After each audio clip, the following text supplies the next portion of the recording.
That's going to play up here later, right? We don't want to, when we're talking about doing a rescue, we want to keep some measure of not necessarily distance, we just want to make sure that we keep ourselves safe, right? I have one rule when I teach lifeguards. I have a lot of rules actually, but there's not rule number one. You might know what that rule might be. It's okay. Rule number one is don't become victim number two.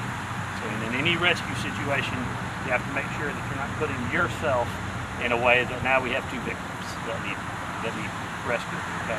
So rule number one is don't become victim number two. And in doing that, we want to make sure that we are safe while still attempting that rescue. So we can reach, right? Throw would mean what? You throw something, right? You could throw a ring buoy. You could throw a life jacket. We have throw bags, which is actually this type of rope stuffed into a bag. You toss it to them. And that throw could be throwing something that they catch and you retrieve them, or it could be throwing something that they can hold on to and at least float until rescue comes, right? So reach, throw, and then row. You already mentioned we go out there in a kayak, we go out there in a canoe, we go out there in any number of things to go out and provide that assist. And then go. Now normally I would tell scouts that aren't trained as lifeguards that your primary way of going is, what would that mean in a rescue? Yeah, go and get help, right? So great response. Go and get help if you've not been trained to go in the water and actually conduct a rescue. So lifeguards are trained in all different ways to enter water, all different ways to provide an assist, but scouts, we teach one go method for rescue, and that's line and tender. And the reason we can teach this one is because in line and tender, you don't actually make direct contact with the person that you're rescuing. Okay, so that's why it's safe to teach that to scouts, whereas lifeguards that have gone through a lot of training, or scouts that have completed the life-saving merit badge, they do teach how to engage a drowning victim, or and to do so safely without putting themselves in harm's way. So a line and tender starts with a rope with a bowline on the end. Okay, and then I had to go get this rope because it's a floating rope. Why do we need a floating rope? So it floats. Okay, but why? Let me answer the question. So it sinks, so you can grab it. Yeah, so it's that, because again, what do you think we're going to do with this rope? Go in the water. No, so this is a go rescue. You're taking this rope, right? So in a go rescue, you're going to go out there and take the rope to that person. It's a two-person rescue. One person is swimming the rope out to the victim. The other person is staying back on the dock holding the other end of the rope. All right, that's why it's called a line tender. The person on the dock is tending the line. And once the person has it, they're going to pull both the victim and the rescuer to safety. Okay. Now the reason for a floating rope is because, again, we're not going, like I'm not going to go and say, hey buddy, grab that rope. Why? Why would no one do that? What do you think? Anybody? So if you're there and you're drowning and you're panicked and you're freaking out and I walk up and say, hey, grab this rope, what do you think you're going to do? Not the rope, grabbing me. Right? Because you're thinking you're thinking in that moment, this person can save me. I'm not worried about the rope. I'm just trying to get saved. And all of a sudden they're on you, they're grabbing you, now both of us are in trouble. So the reason we want a floating rope is that we're actually going to go around that person in that float, bring it right there to them, and it'll be floating. And we're saying the whole time, grab the rope, hey man, grab the rope. And they can see that red and white rope floating on top of the water. They can grab it, then the line tender that's back on shore starts pulling everybody. Make sense? Yeah, pretty easy rescue. It's one that we actually implement when we're doing some swimming or aquatics activities where we're in the water, because if you'll remember from your safe swim defense and safe swim defense, when we are in the water, we've got two people per one rescuer per 10, a minimum of 2. Okay, and 2 of those folks are on a line tender so that they can go out. Could you watch, and if a part of a scout activity, could you be out there participating as a part of the rescue personnel, even if you're not a lifeguard? Yeah, absolutely. That's why we're teaching this to you, right?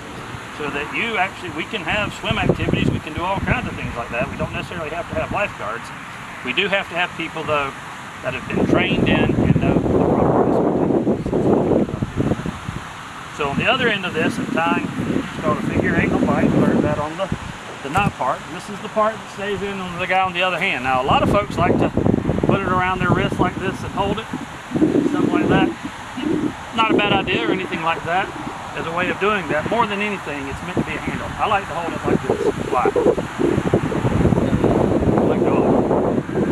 Right? If something should happen and that rope could start to snatch out there, maybe there's a motor going by, he doesn't see the rope, and that rope gets caught in his engine and he's going by there. If it's wrapped around my wrist, where am I going?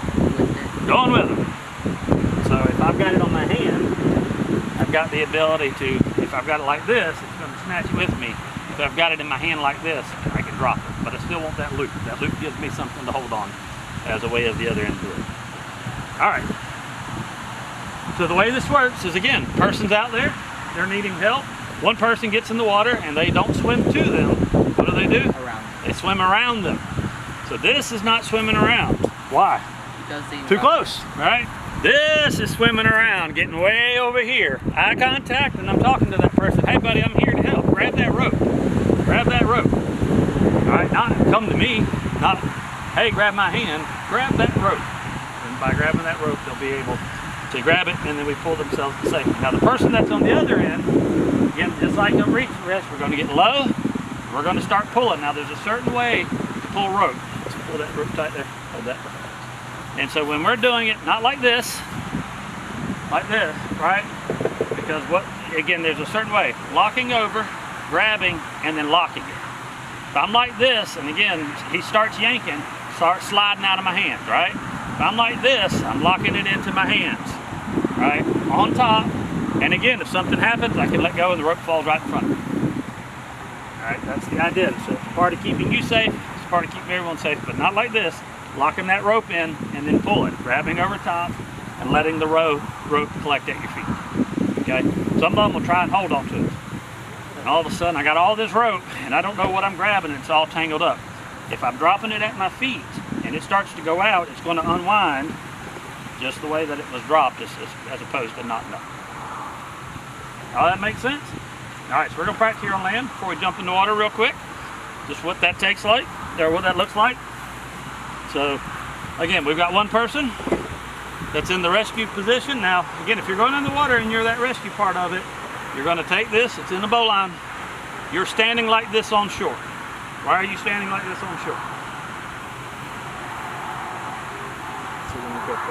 No, if we're ready to go, like, you know, it's the idea. If we've got rope, if I'm in the rescue personnel, I'm constantly ready to go. That's why. If I've got this all lumped over there on the ground, oh, I got to put it on, I'm in a hurry, I'm panicked, it's getting caught up, and every second that you can get out there faster is a better chance at making sure that. So we're locked in.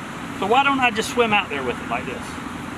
Because you could actually let go of it. So you let go of it, it's swinging around, it's all that. Why not go out there and try and swim like just all that? By putting it here in a bow line over your shoulder, I'm able to swim faster. That rope's going to trail behind. Okay?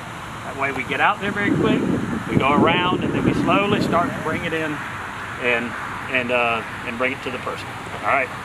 So RJ, you're going to be my tender on land. Now the way that we want to work through this, now I see a lot of people wind rescue rope or any rope, they'll come up there and they'll do it like this. This ain't a good way to wind rope. Why? Because if the rope is pulled, it could have... Well, it's because I'm putting a coil, I'm actually putting a twist in the rope by doing this. Believe it or not, because my hand is not letting that rope naturally twist. And if I come up, and when it starts to come out, it can actually get all twined up. When you're rolling rope, you want to take it, and you do it all in front of you. And you'll notice, I give it a little bitty twist with my hand, putting all that right there in front of me. So, when that happens, it will actually come undone without getting tangled up. One straight rope right now. If you roll it over your shoulder, it's going to be sitting right there in one old big old clump of rope. I'm going to do a good little twist, all right? So you're going to have to show me that you can roll that rope the right way, that you can put it on. You don't even need to look at the rope. I can roll it. Just regular old rolling it up, okay? This will be something we'll do as we get out, just sort of come back from that. But again, the same thing. Just one big twist.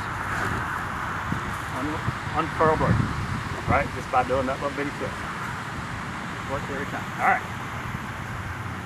Ready to roll that up?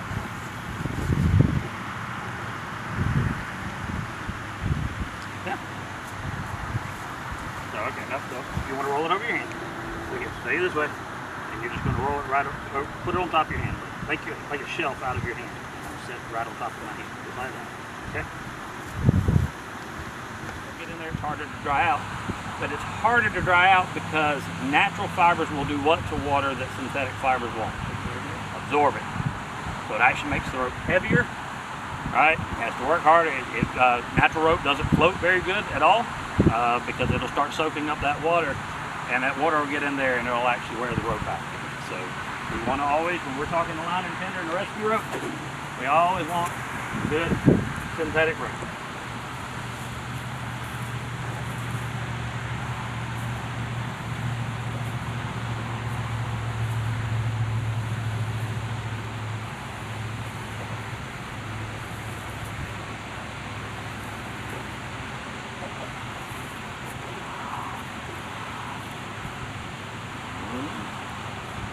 Over the tape. All unfurled.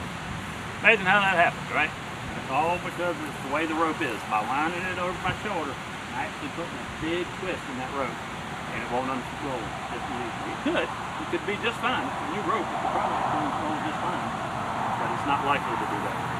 All right, so the way this will work, so we'll get this running over and get ready to go, is so we do a line tender about 30 feet out. Why not any further?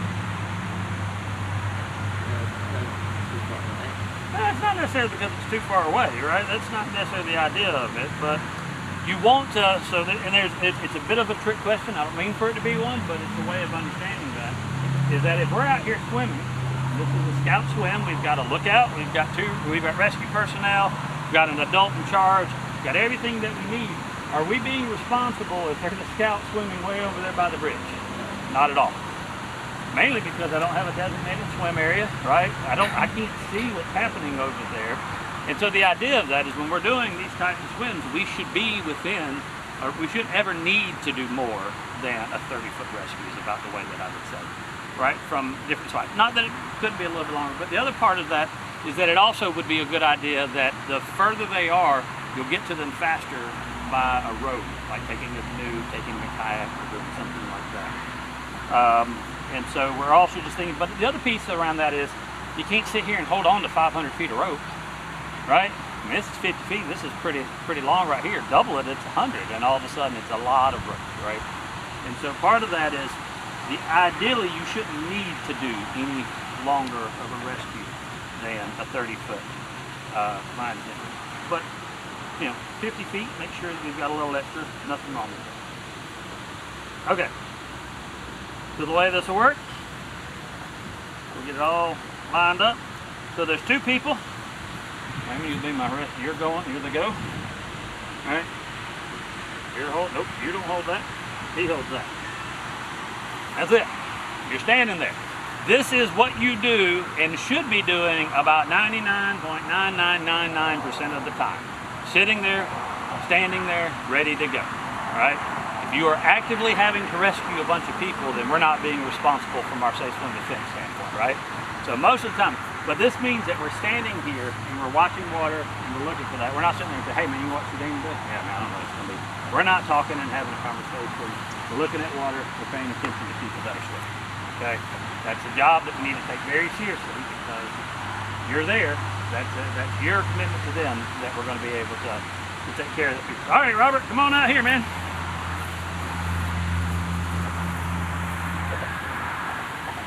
So Robert's out here. He's been swimming. There you go. About 30 feet right here, right? So he's been swimming, and all of a sudden, he got a cramp. His foot is just cramping up really, really bad. He's not feeling good. He needs some help, and so he starts to call out. He's like, hey, oh, help, right? He's a little bit distressed. What should we immediately do? Go. We should go, that's exactly right. We don't say, hey, just rub it out, or can you get over it? Just keep trying, like it's okay. If somebody calls for help, we give help. We don't question it. We don't assume that they might be all right. We don't just say, suck it up, you'll be okay. If somebody calls for help, we give them help. That's an immediate rule, no ifs, ands, or buts about it. We don't question it. Okay? So Robert's out here. He's a little bit distressed. He's got a cramp. He starts saying, my leg, I'm hurt. I need help. Help. Help. He's help. All right. Nope, you don't throw rope. So again, that's the trick part. We were showing that earlier, right? You drop rope. If you throw it, I don't have a problem with that. But it's not necessarily throwing it. You drop rope. You start swimming. If you throw rope, here's the problem. So go get over there to it.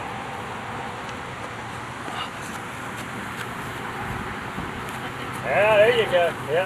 So now this isn't a bad situation because we've got rope. But what if you was all running out there and all of a sudden we had a whole bunch of slack? Now I'm pulling in a bunch of slack. I want to keep the rope right there with me so that as soon as he's got it, you got to talk to him, Raymond, like, hey, pick up, grab that rope. Yeah, as soon as he's got it, I can start pulling him in.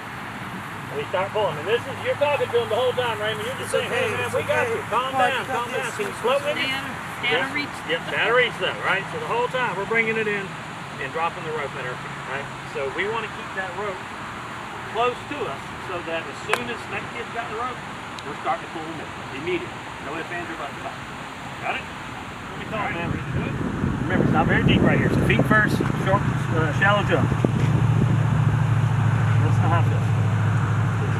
Let go. Let go. There you go. All right. He's going. He's going to grab the rope. All right. Start picking it up. Start picking it up. He's fixing to get it. So drop it to the ground. Drop it to the ground. Yep. This piece to the ground. This piece to the ground. Start pulling. Start pulling them. All right. Pulling them. Stay low. Stay low. Stay low. All right. So the idea is you're sitting here holding this, and when he goes in, I always just say, just drop the rope at your feet. Hold on to this end, right? He goes, when you see him get the rope, you start pulling it to you. Good? All right, Caden, so you're gonna go out, you're gonna go around him, stay behind him, bring the rope to him, you gotta talk to him. Okay. I need to be able to hear you. Okay. If I can't hear you, if he's drowning and panicked, he can't hear you. Okay? So you gotta be able to hear you. All right, you ready? All right. Raven, back out a little bit further. There you go. All right. Go, panic. Help! Get tripping! Okay, watch that rope. Good job. All right, go. Go. You don't let go of it. The idea of this is if he gets too far, you can give him a tug back, all right? All right. Talk to him, Caden. Talk to him. I hope. Talk to him, Caden. There you go. Okay. Grab the rope. Yep, over the top. the rope. Yep. Oh, there you go. Yep. Square base. Start pulling them in. Start pulling them in. Knees kind of Square base. Square up. There you go. All right. Good job. nice. All right. You don't have. It's not about how fast. If they've got the rope, you're not trying to get them motorboated up on the side there. You want to get them as fast as you can, but not super fast. All right, Kate. No! No! Yep. All right. So you can start watching him. You okay? Robert, big swing. Robert. Go wide. Robert, go big wide. wide. Go Wide. Help! Talk to him. Let him grab that rope. Grab the rope. All right. Start pulling them in. Grab the rope. Start locking them in. You're okay. Yep. Stay low. Square yourself. There you go. Pull right in front of you. Tell him he's doing a good job. Junior, good job. Come on, almost there. You can do it. There you go. All right. Refreshing? 30 years. And fortunately, I've only had to go in the water like 3 or 4 times, right? Because if you do what you're supposed to be doing, if everyone's got their swim abilities, if we're paying attention, everything's going to be okay. But I can guarantee you, in the best of situations, something can happen. So if you're watching, if you're part of that rescue personnel, you've got to be paying attention. And I can tell you, every time that I went in the water, that person didn't pay attention to rope, they didn't pay attention to a buoy, they saw me and they were like, here's somebody that can help, and they tried to grab me. One time I went in the water and that person actually started swimming to me, so I just swam them all the way back to shore. They could swim, they were scared, and that's what happens most of the time, is that they're just panicked a little bit. An active drowner is somebody that is really just distressed. They're not actively drowning. They're just in the moment that they could become drowning, a drowning victim, or what we might call a passive victim. A person that's really, really drowning actually isn't hollering, they aren't running, because their windpipe closes up and they're trying to conserve all the air that they've got, right? So it's important that you see something happening before it gets to that point, because once they get into what we call actual drowning, active drowning, they stop talking, they stop screaming, they don't throw they sit there and they get real panicked. Their nose, their eyes are right above the piece of that. We don't want it ever to get there. If somebody needs help and they call for help, we hit the water every single time. That's what we've got to do. That's how we keep people safe. Good? All right, y'all can get dry.